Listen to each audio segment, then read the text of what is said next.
He handed over a stack of legal documents and was met with a squint, a scoff, and the quiet arrival of a security guard whose hand hovered near his belt, not because of what he carried, but because of the color of his skin. From the moment he stepped into the marble lobby, dressed in a clean but modest coat, something in the room shifted, subtle but sharp, like a scent of suspicion no one wanted to admit was there. They didn't ask why he was there. They asked why someone like him thought he belonged there. The man said nothing. He waited as they stalled, delayed, whispered, and watched.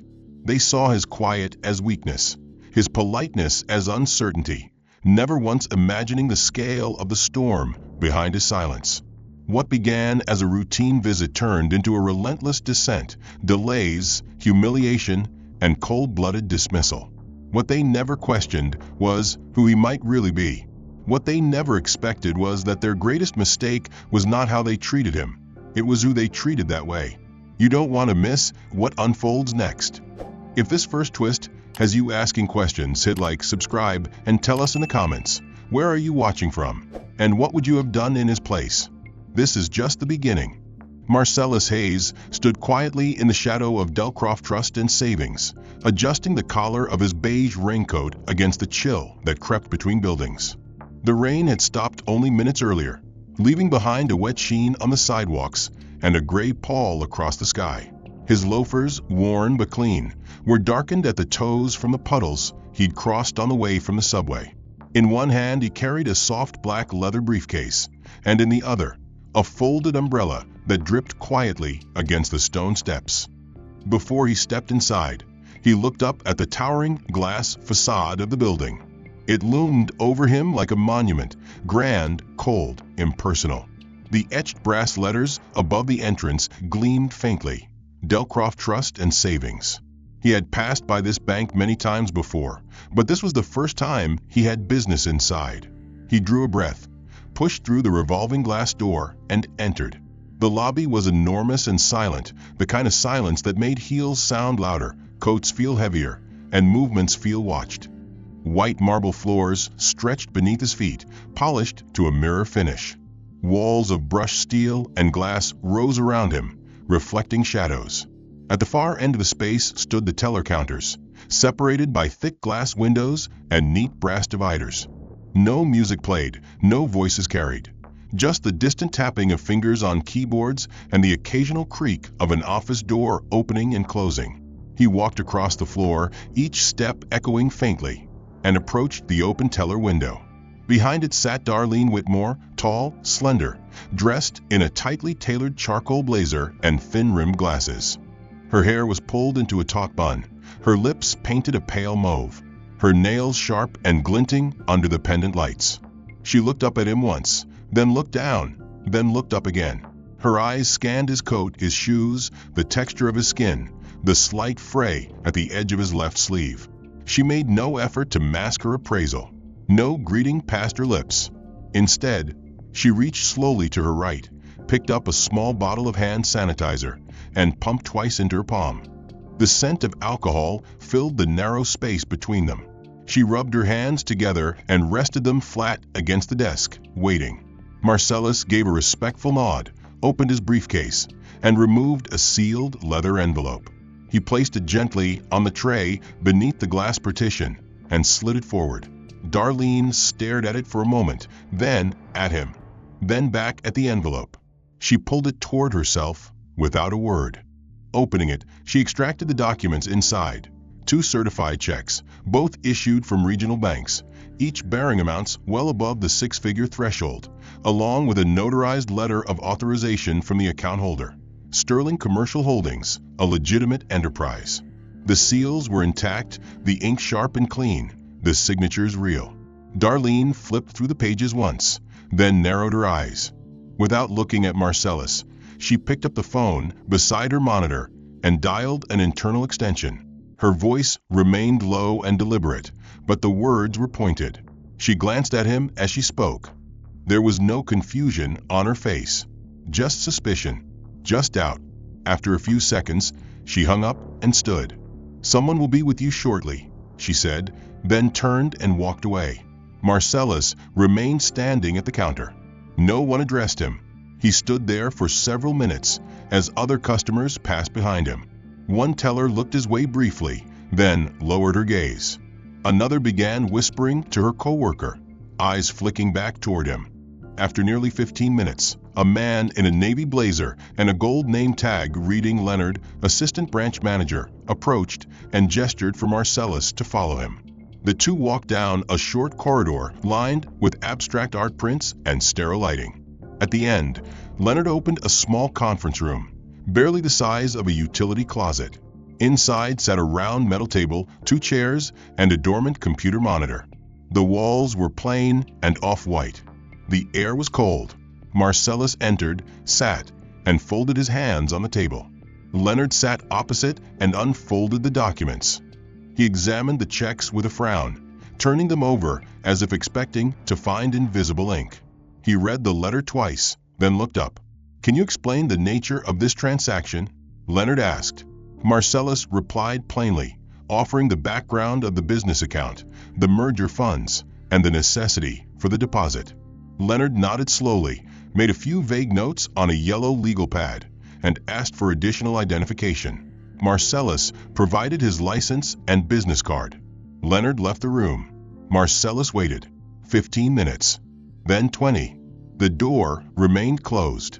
He checked the time on his phone. Almost 11. The meeting should have taken 20 minutes total. When Leonard returned, he handed Marcellus a single sheet of paper. "We'll need this filled out," he said. It was an internal clearance form, unnecessary for routine deposits. It asked for full employment history, past residential addresses, the nature of personal affiliations, even the name of his college roommate. Marcellus said nothing. The lobby looked no different than it had the day before, cold, pristine, indifferent. But this time, the silence felt heavier. He approached the teller windows with quiet determination. Darlene Whitmore was at her station again, already seated, already watching him. Her hands rested on the countertop, as though she'd been expecting him. She did not speak. She did not gesture for him to approach. She turned to her left and snapped her fingers once toward the security desk positioned near the entrance.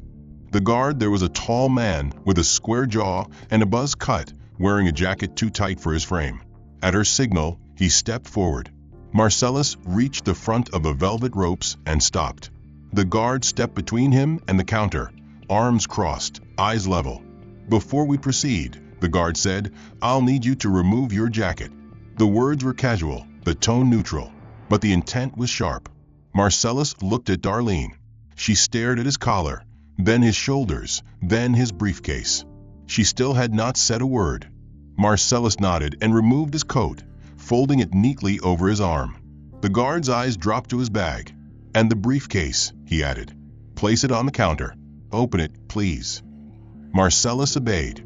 Slowly, carefully, he set the bag down, unzipped it, and opened it wide to reveal neatly stacked documents, a pen case, and a small binder of client authorization letters. The guard leaned in, poked gently through the contents without gloves, and then stepped back. "Hat," the guard said. "Excuse me." Marcellus asked, his voice still low. "Please remove your hat." Marcellus wasn't wearing one. The guard blinked once, then shrugged, as if the request didn't matter anyway. Darlene remained still. She had not opened the envelope he had submitted yesterday. Instead, she placed a new form on the counter and slid it forward without a word. The top of the page read Client Risk Assessment Questionnaire. Beneath it were lines asking for citizenship status, tax ID confirmation, personal affiliations, recent international travel, and relationships with foreign nationals. Marcellus looked at the form, then at her. She did not blink. She tilted her head slightly, eyes locking onto the faint mark near his shirt collar, a spot left by a dry cleaning tag. Her lips curled faintly, not quite a smirk, not quite a smile. One of the junior tellers, a young man with dark hair and a neatly trimmed beard, paused as he passed behind her. His eyes met Marcellus's for half a second, then quickly looked away. The other teller, a woman with auburn curls and silver earrings, stopped typing mid-motion. Her fingers hovered above the keys. She did not speak either.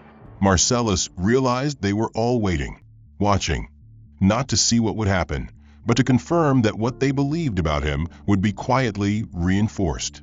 No one would need to speak it aloud.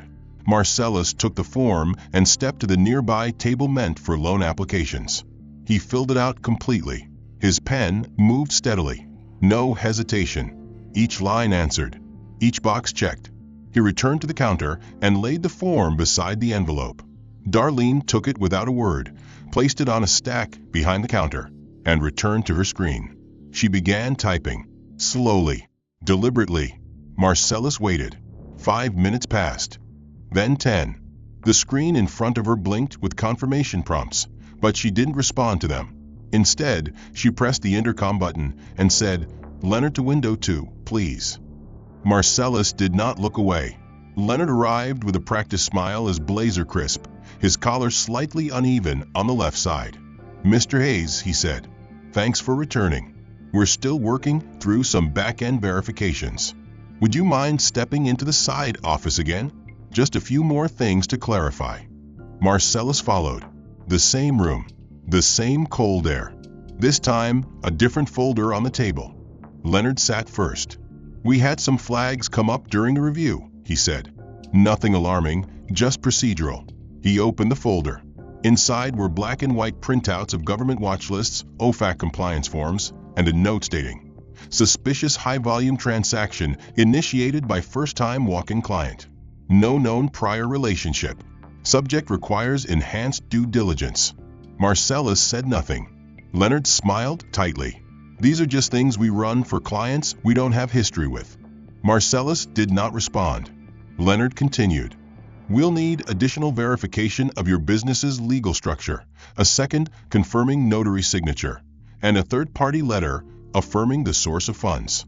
We also need a signed W-9 from each associated party listed under the corporate account." Marcellus opened his briefcase again. He provided all but one of the requested documents. Only the third-party letter would take time. "That will delay things," Leonard said, almost apologetically. Marcellus nodded. He asked again for a receipt. Leonard paused. At this stage, issuing a receipt would imply confirmation, and we haven't reached that point yet. You understand. Marcellus stood. "Can I at least be assured that the deposit hasn't been rejected?" He walked into Delcroft Trust and Savings with a quiet resolve, ready for procedure, ready for obstruction, ready for anything except acknowledgement. The same teller windows, the same pale light, the same eyes watching him as he entered. Darlene Whitmore was at her post once again, sitting motionless behind the bulletproof glass, her blouse a softer blue today, her nails a fresh coat of lacquered plum. She looked up and then back down without greeting him. He stepped to her window, placed the new folder on the tray beneath the glass, and waited. She reached for the folder, but did not open it. Instead, she picked up a pen and tapped it lightly on the surface of the desk as she stared at the crease of his sleeve. Her lips twisted slightly, not in amusement, but in something more deliberate, an expression that carried disdain dressed in formality. After a moment, she used only the tip of the pen to open the folder. She flipped slowly through the pages, never touching them with her fingers. Her eyes scanned each sheet as though they carried risk. Marcellus said nothing. His hands remained at his sides, his shoulders still. He knew the routine now. He recognized the rhythm of their rituals, the pause before the judgment, the delay before the inevitable reroute. As she reached the last page, Darlene exhaled through her nose and smirked faintly. Then, without explanation, she waved over Leonard, who appeared from a hallway like a summoned servant. His walk was slower than usual, his posture more upright. He leaned down, looked briefly at the folder, then turned to Marcellus with the same thin, polite smile that had welcomed him before. "Sir," he said, "if you would please step aside while we review these. We'll call you once we've completed our processing." Marcellus remained silent, but his eyes met Leonard's without hesitation. Leonard didn't blink. Instead, he gestured toward the far end of the lobby, where a metal bench sat against the wall, positioned strategically between a janitor's cart and a wall-mounted ATM. It was where elderly customers sat while waiting for account assistance. It was where delivery personnel paused to check manifests. It was not where businessmen in tailored suits were sent to wait. Still, Marcellus complied. He walked to the bench, sat down, and rested his briefcase on his lap, his coat folded across his legs. The seat was cold, the edge rigid beneath him, the metal unforgiving. Across the lobby, customers entered and moved to the counter without incident. One by one, they stepped past the velvet ropes, received greetings, conducted their transactions, and left again. He was not one of them. He was not seen as a client, but as a disruption. Minutes passed. 10, 15. No one approached him.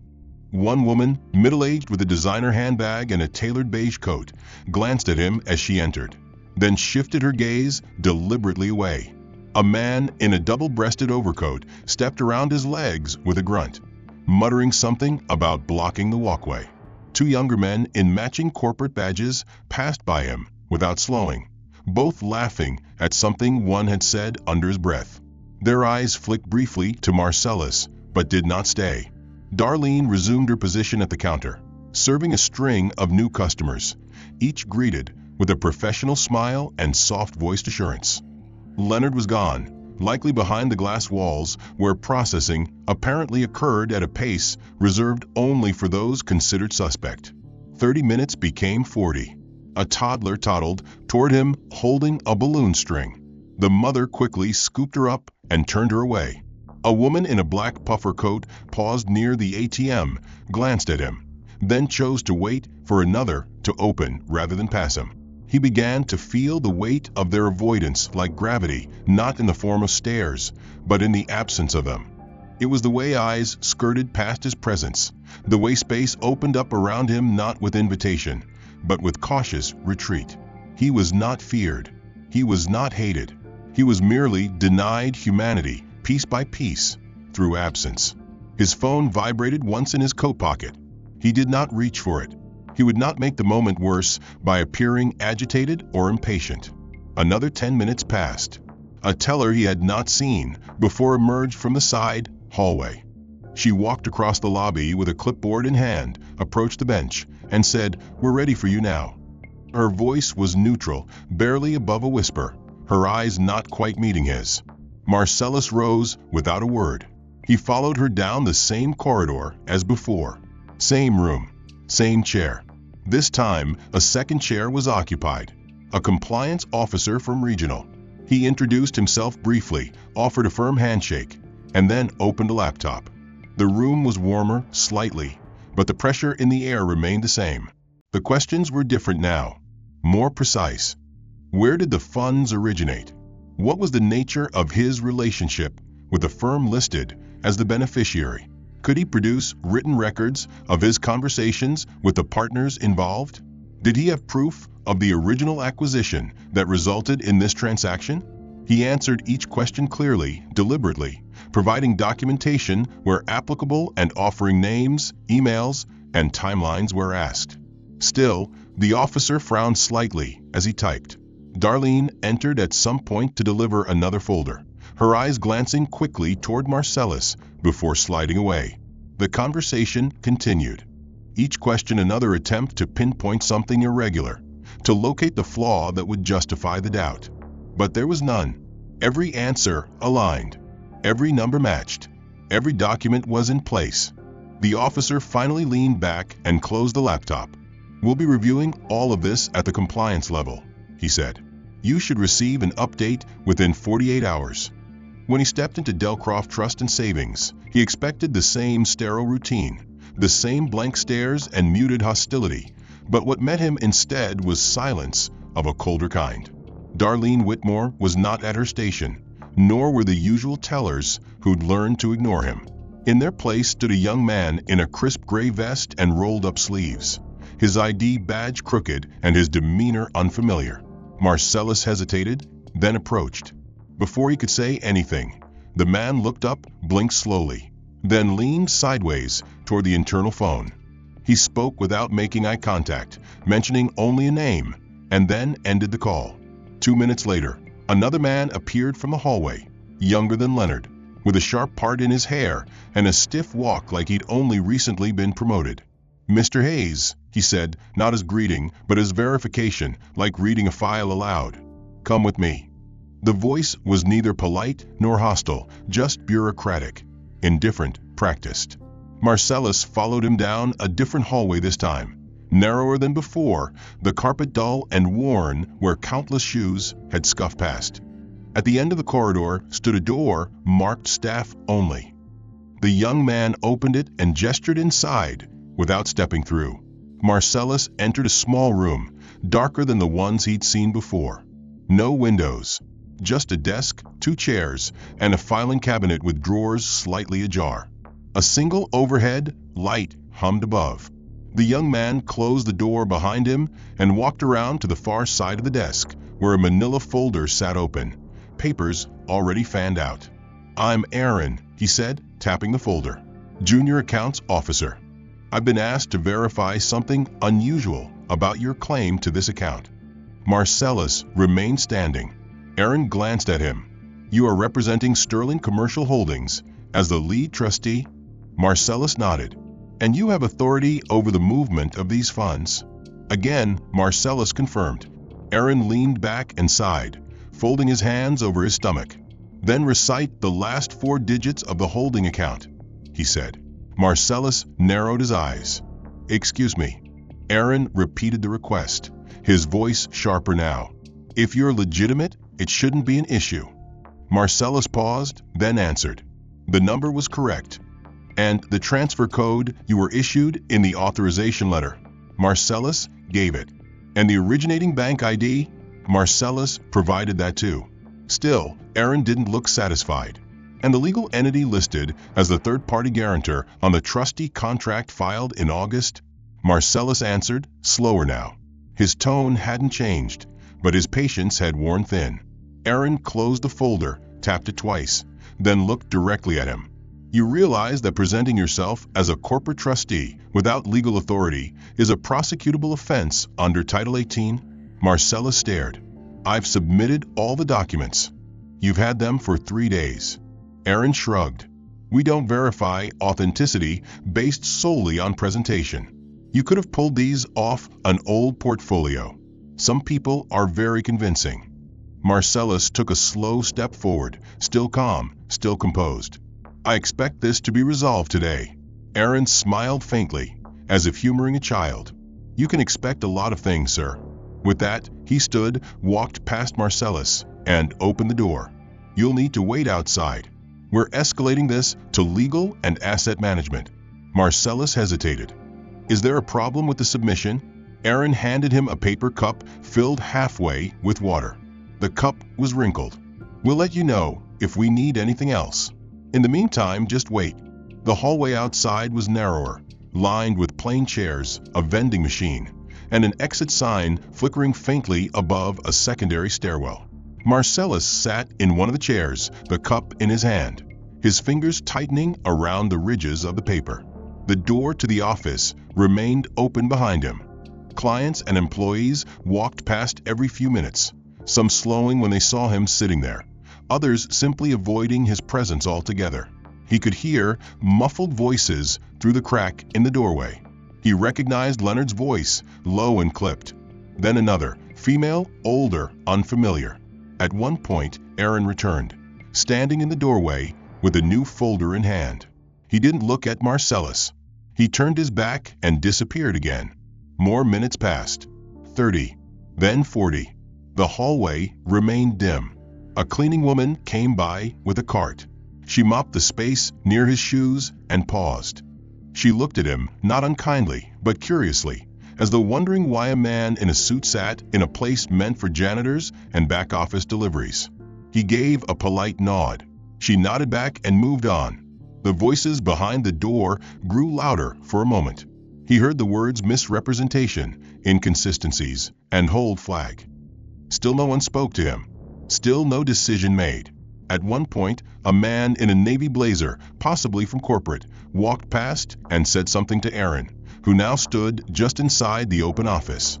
Aaron leaned toward him and whispered something back, both of them laughing softly. And then Aaron caught sight of Marcellus watching. The laugh stopped. The door closed. 10 minutes later, it opened again. Leonard stepped out, nodded at Marcellus, and walked past without a word. He didn't stop, didn't say a thing, just walked out the far door and vanished. A minute later, Aaron appeared again, holding another form. He glanced at Marcellus. "They're still reviewing." Marcellus stood slowly. "I've complied with every request. I've provided every document. What exactly are you still reviewing?"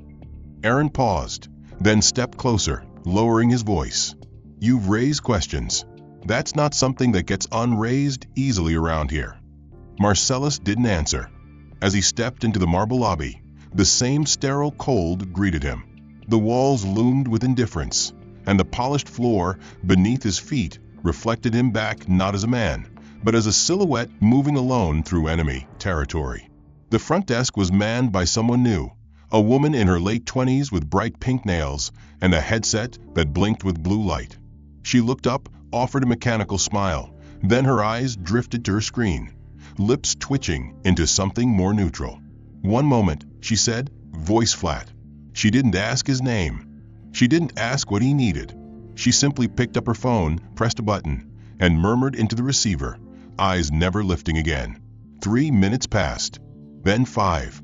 Eventually, Aaron reappeared, clipboard in hand, shirt untucked on one side as though he had been caught mid-debrief. He didn't greet Marcellus. "Come with me," he said, turning before the words had settled. Marcellus followed. The hallway felt narrower than the day before, the air thicker. The conference room they entered was new, smaller than the others, no chairs, just a standing height table and a single folder sitting at the center. The folder was bent at the corners, its flaps stained and curling. Aaron gestured toward it. "We have an issue," he said, voice cool.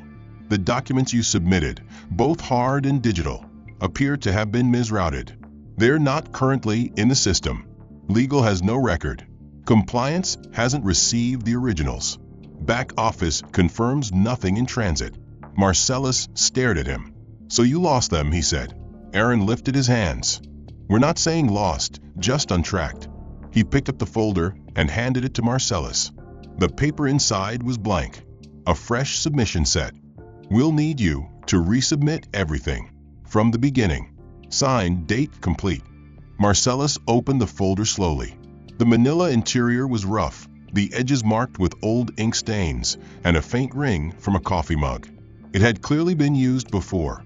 A pen was handed to him, cheap, the kind that skipped on smooth surfaces. "Where am I supposed to do this?" he asked.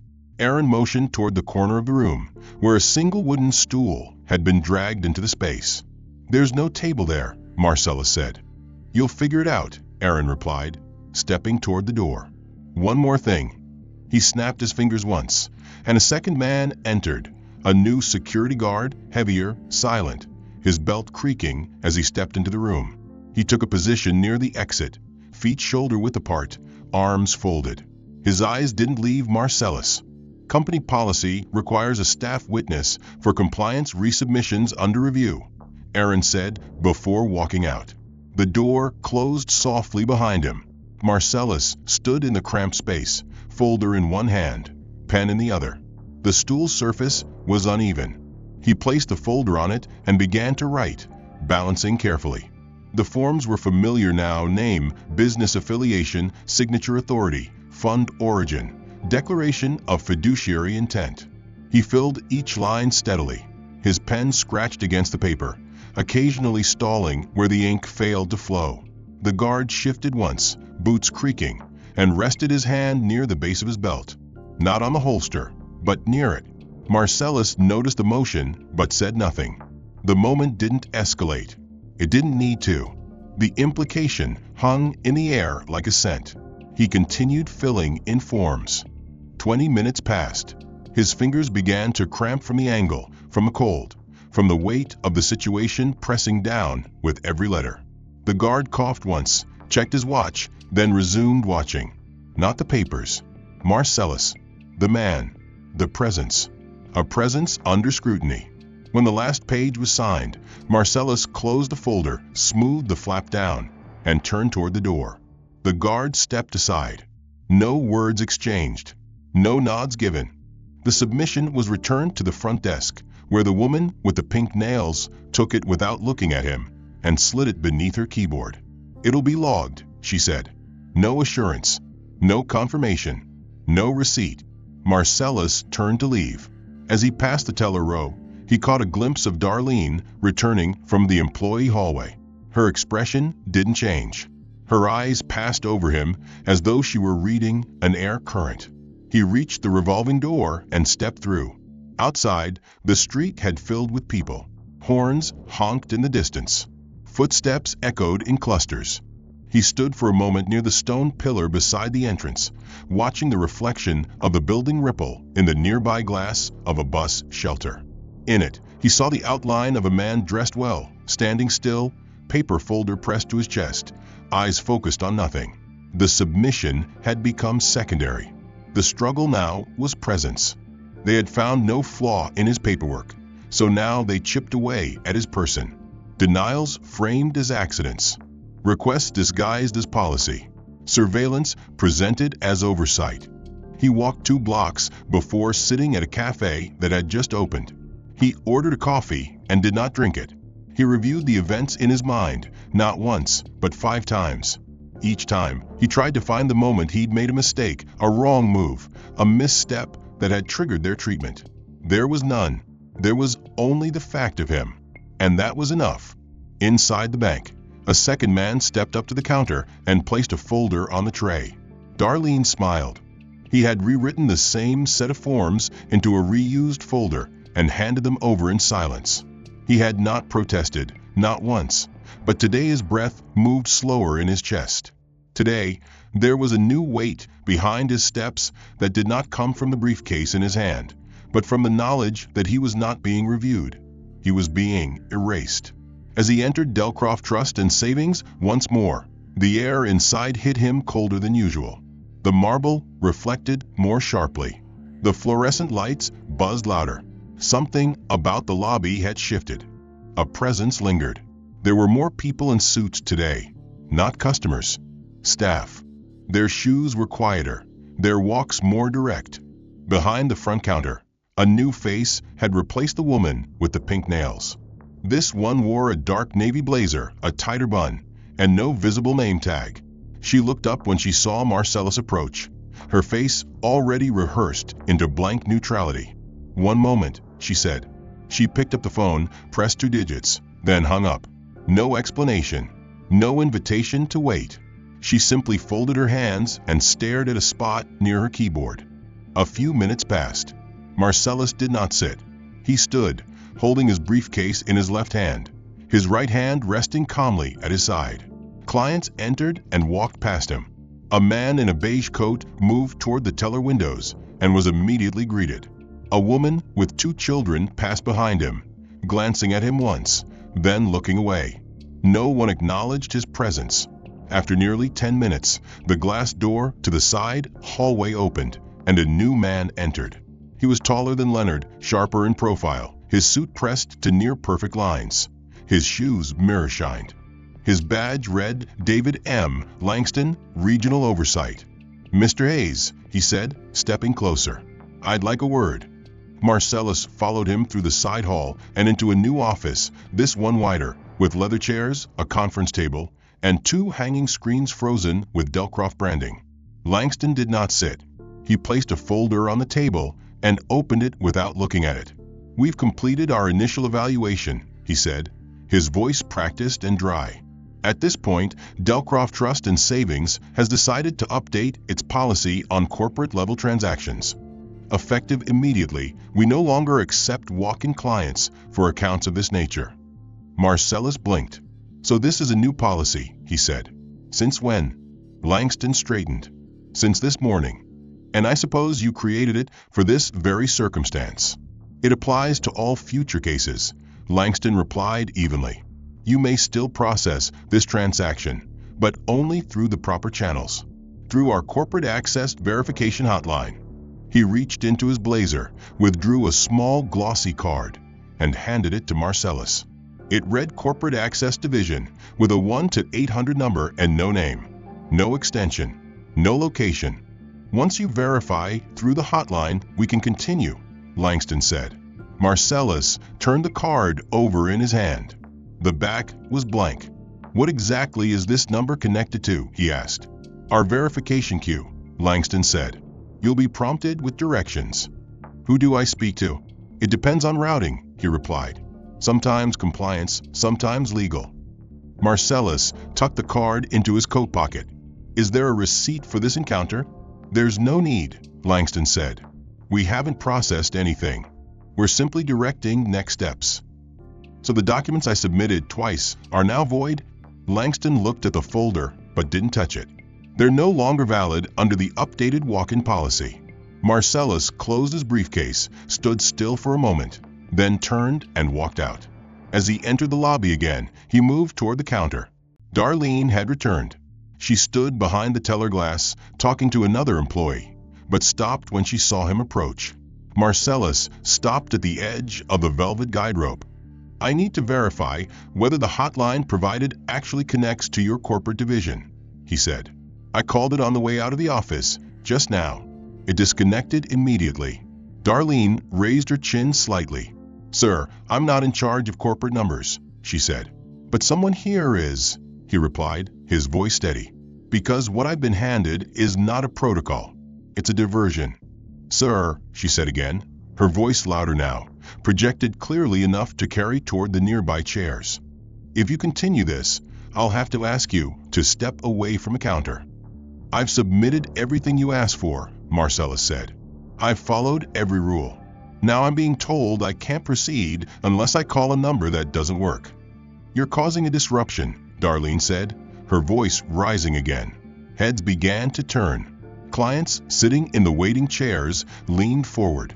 A man holding a deposit slip at the next window glanced over. "Security," she called. Not shouted, just loud enough to make sure everyone heard. The same guard from 2 days earlier stepped from his post near the glass door. His walk was slow, deliberate. A second followed. They didn't say anything. They didn't need to. Their presence was the message. "You'll need to leave," Darlene said. "Now." Marcellus didn't move for a second. Then, slowly, he turned away from the counter and walked toward the exit. The guards followed him to the door, but did not touch him. He could feel their eyes, the breath of their surveillance pressing against his back. He stepped out into the wind. The moment the door closed behind him, it was as if the city swallowed him again. The noises of the street returned. Tires on pavement, footsteps on concrete, a siren several blocks away. The same marble, the same glass counters, the same immaculate polish across every surface. Yet there was something fragile in the air, as though the pressure had shifted slightly, unnoticed by most, but unmistakable to him. He did not glance around the room. He did not look for familiar faces.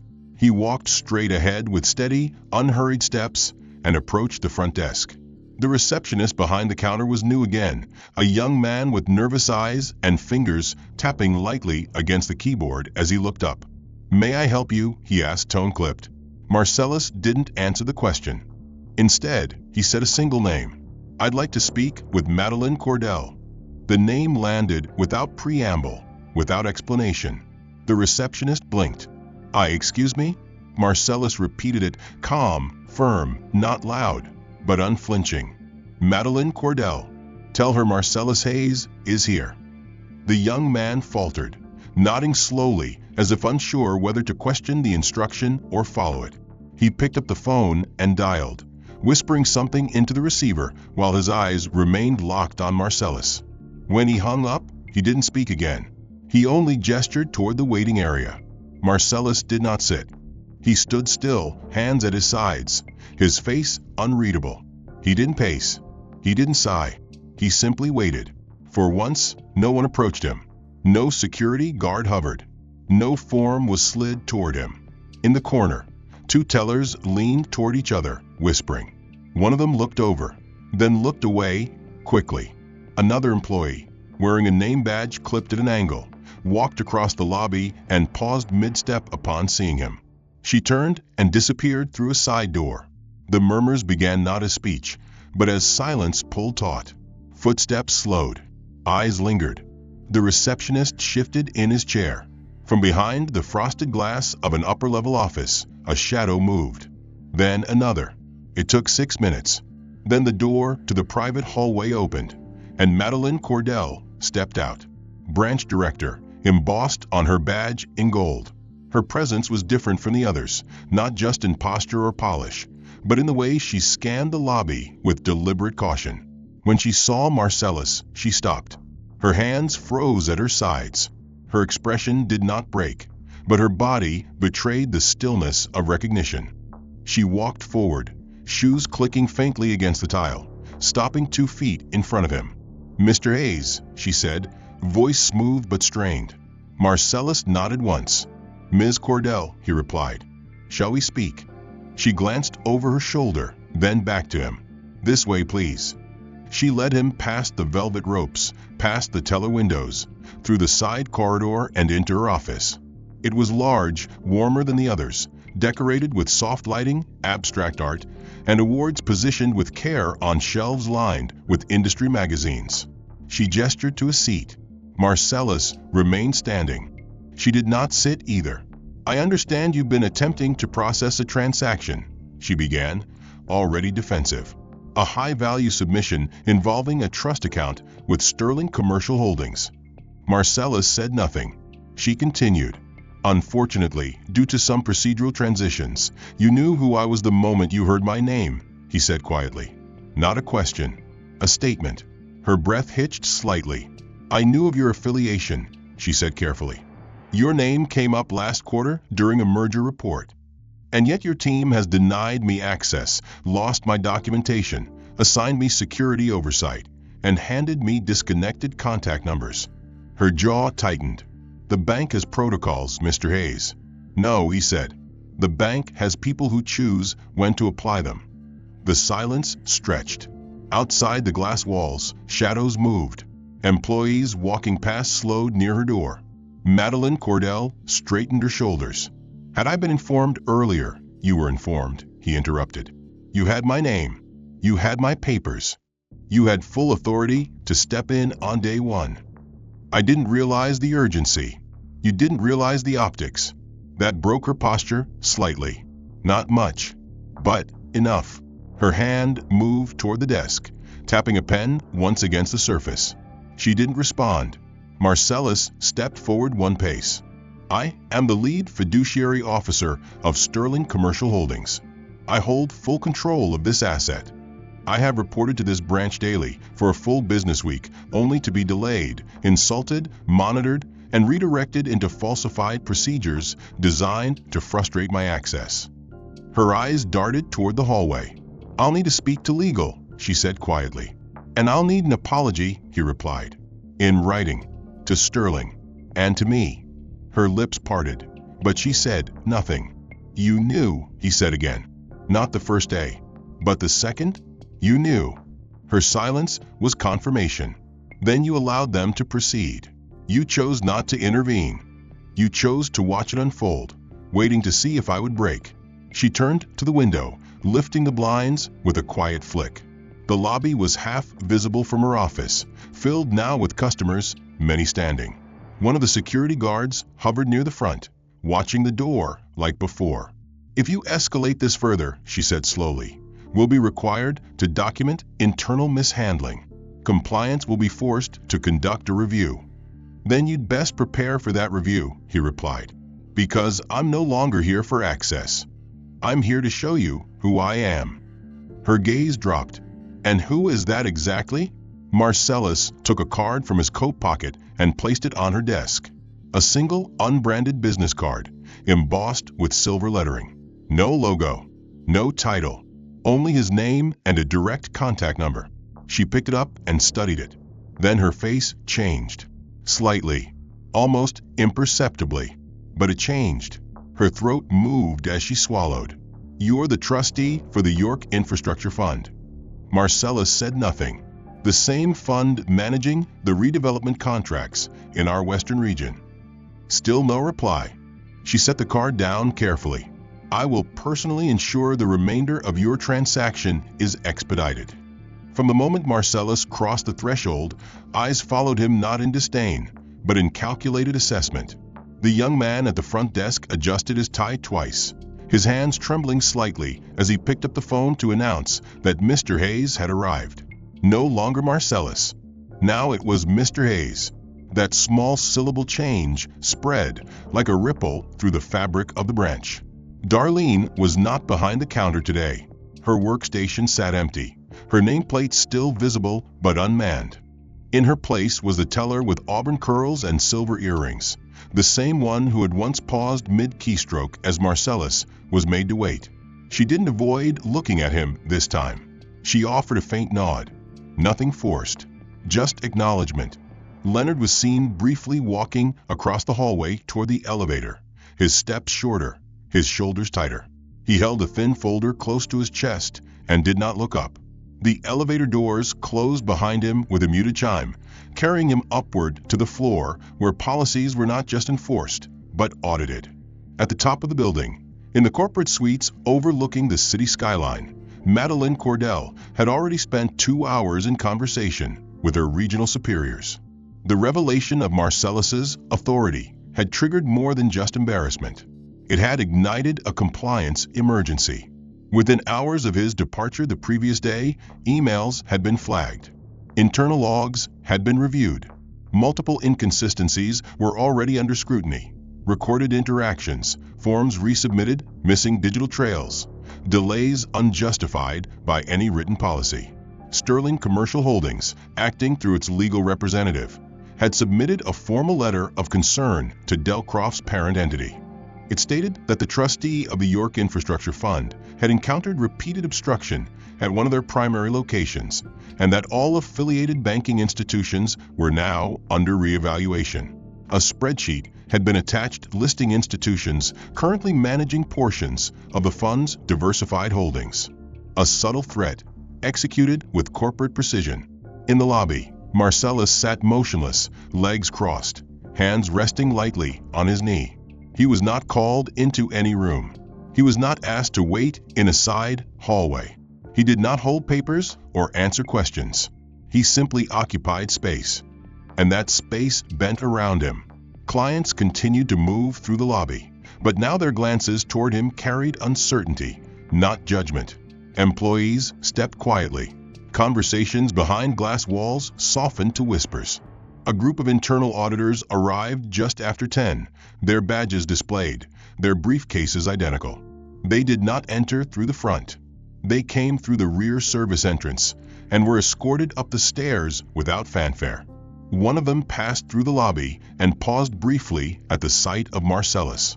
Their eyes met. No smile, just recognition. Another ripple. Upstairs, in a glass conference room now filled with unease, Madeleine Cordell stood at the end of a polished table, the light above casting a pale circle over the reports in front of her. Her voice was controlled as she answered questions, but her hands gave her away. They moved slightly more than necessary, gestures that betrayed restraint struggling to remain upright. A compliance officer with a Navy badge spoke clearly. You knew who he was. Madeleine hesitated. Not the first day, but by the third? She nodded once. Then why no intervention? She said nothing. Because she had waited to see how far it would go. Because she believed, like so many others, that silence would cover her. Downstairs, Leonard was seated in a smaller room with 2 HR representatives, both typing while he tried to explain procedural gaps and departmental confusion. His voice cracked only once. The story he told was composed of words like protocol, backlog, interpretation. But beneath those words lived something else. A decision made not from ignorance, but from comfort. It had felt safe to obstruct a man who didn't push back. It had felt routine to scrutinize someone who didn't resemble a typical client. The staff who had stood idle during the ordeal were now whispering in the break room. They speculated whether jobs would be lost, whether lawsuits would follow, whether it had been worth it to follow Darlene's lead. Darlene herself had been asked to remain at home pending internal review. Her access badge had been deactivated. She would not return through those doors in uniform again. The call logs revealed everything. Her tone, her escalations, her instructions to flag documents.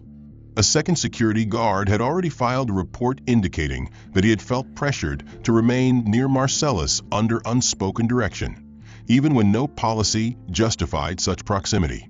The institution had shifted from arrogance to damage control in less than 24 hours. At precisely 11:15, a tall woman in a dark plum suit entered the lobby, carrying a leather folder embossed with the bank seal. She approached Marcellus slowly. Her name was Helen Strafford, Vice President of Client Recovery. She stopped in front of him and spoke softly. Marcellus stood. They shook hands. She motioned toward a side office, glass-walled, but more open. He followed her inside. The conversation lasted 15 minutes. She did most of the speaking. She apologized without using the word mistake. She acknowledged without naming the perpetrators.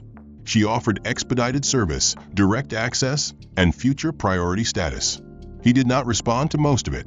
When she was done, she offered him a letter neatly printed, signed by 3 regional officers and 1 corporate executive. It did not erase the days behind him, but it admitted that they had happened. The silence inside was not the polite hush of banking etiquette, but the suffocating stillness that comes when no one knows what will happen next. The sunlight through the window cast sharper lines than usual. The marble floor reflected movements less often, as if people were avoiding their own presence. Behind the frosted walls of the second floor, a team of internal legal officers met with regional oversight to manage crisis response. Overnight, a news wire had published a short report stating that Sterling Commercial Holdings, through its legal counsel and its trustee for the York Infrastructure Fund, was placing an indefinite suspension on all activity involving Delcroft Trust and Savings. The suspension had not been dramatic. It had not needed to be. It was a single-sentence notice within a wider industry digest, but its impact arrived like a tremor under glass. Brokers noticed. Analysts noticed. The institutions tied to the fund's distribution portfolio noticed. Within 12 hours, 4 banks experienced measurable volatility. 2 of them issued internal advisories. 1 scheduled a full compliance audit by the next fiscal quarter. At Delcroft, panic did not erupt. It settled like fog, soft, dense, inescapable. Madeline Cordell did not arrive at her office that morning. Her parking space sat empty beneath the staff deck. Her office door remained locked.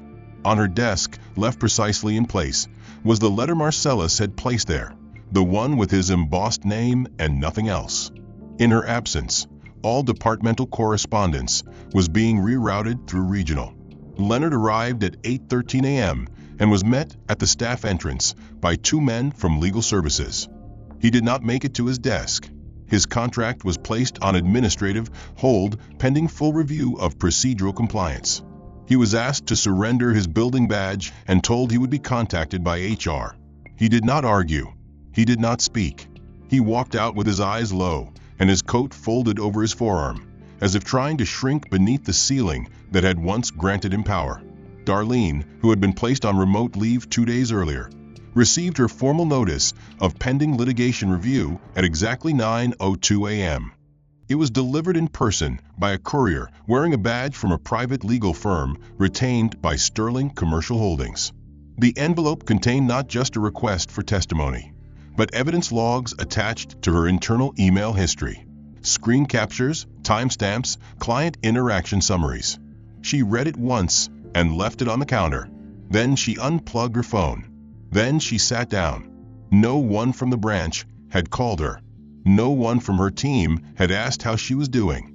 No one from management had offered support.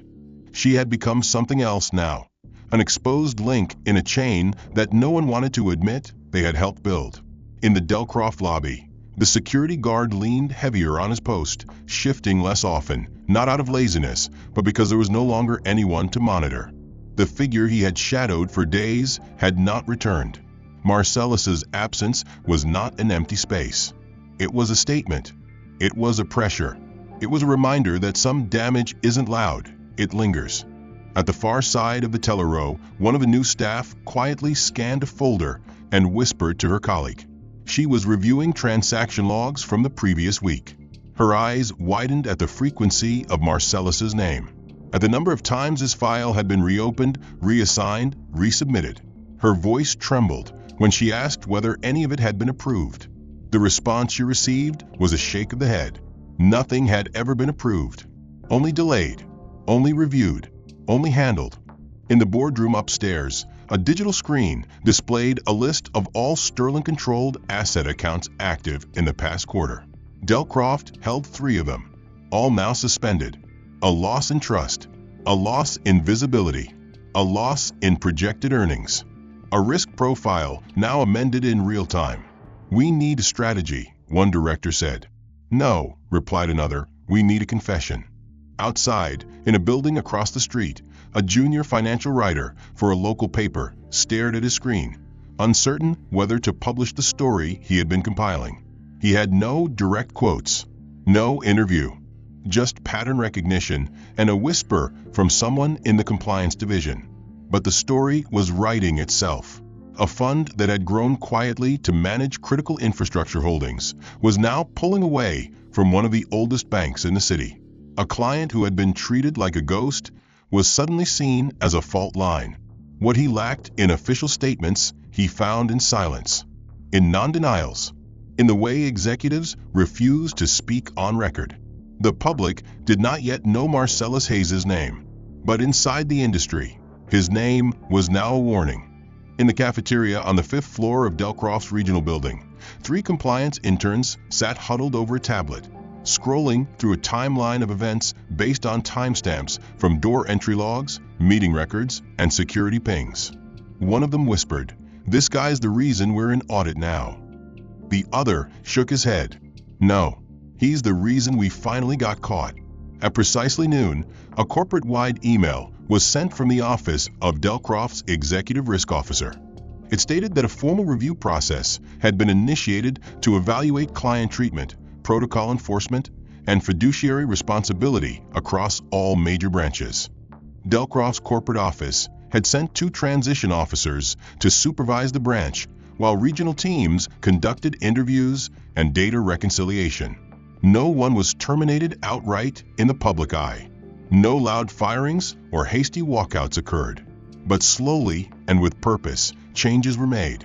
Certain names no longer appeared on staff directories.